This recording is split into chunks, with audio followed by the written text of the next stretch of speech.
सब क्यूज अच्छे हैं तो फिर हम लोग मुनाफा वसूली की बात क्यों कर रहे हैं? बिल्कुल, ये बहुत आपका लाजमी सवाल है और ये बहुत लोग सवाल पूछेंगे भी मुझसे कि क्यों। तो देखिए, मेरा जो कॉन्सेप्ट होता है ना आशीष, वो होता है रिस्क रिवॉर्ड का, और मेरा कॉन्सेप्ट होता है मार्केट के मैसेज को फॉलो करने का।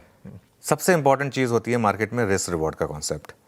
और एक चीज़ जो सीएनबीसी आवाज़ पर बाकी चीज़ों से अलग है वो है हम प्रिडिक्शन नहीं लगाते मार्केट का, हम मार्केट को फॉलो करते हैं।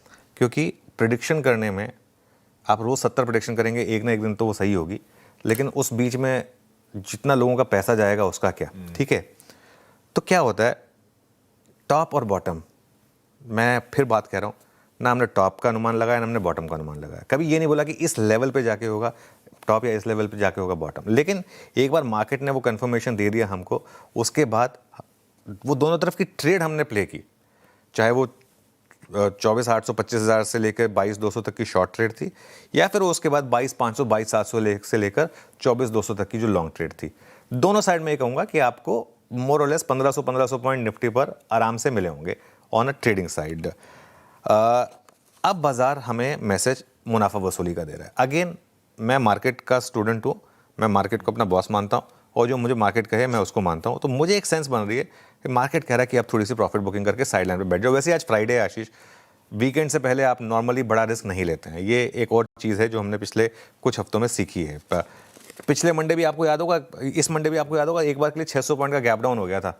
भले ही उसके बाद उसमें रिकवरी आ गई थी, लेकिन एक बार के लिए 600 पॉइंट के गैप डाउन में ना सबकी हालत खराब हो गई होगी। और जिस चाहे जो भी सब लॉन्ग, बड़े से बड़ा, स्ट्रॉन्ग से स्ट्रॉन्ग लॉन्ग रहा हो, उसकी भी एक बार के लिए तो नस जो है ना कांप गई होगी एक बार के लिए तो।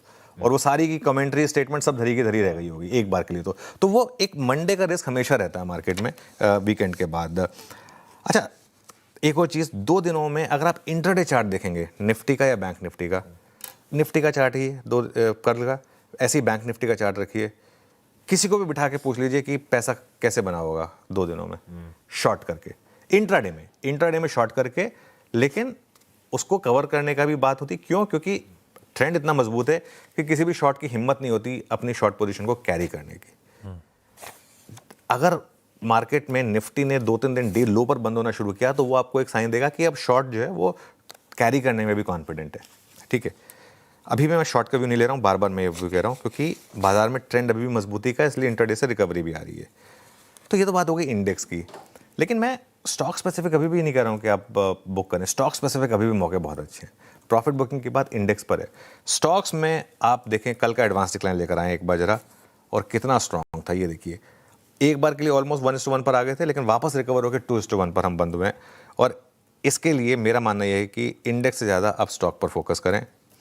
इंडेक्स पर हमने 2 बड़े ट्रेड पकड़े हैं। अब ज़रूरी नहीं है कि हर तीसरी, चौथी, पांचवी ट्रेड पकड़ी जाए।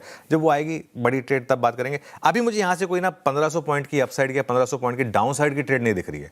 जो मुझे मार्च में डाउन साइड पर दिखी थी, जो मुझे अप्रैल में अपसाइड पर दिखी थी, वो वाली ट्रेड अब मुझे यहाँ से नहीं दिख रही है। तो इसके लिए मेरा ये व्यू है, या तो हम 24,400 के ऊपर बंद हो जाएं या हम 23,800 के नीचे बंद हो जाएं। तो वो एक साइन देगा मार्केट के लिए अगले बड़े मूव के लिए। इन स्तरों के बीच में कोई भी फ्रेश ट्रेड लेना थोड़ा सा रिस्की है।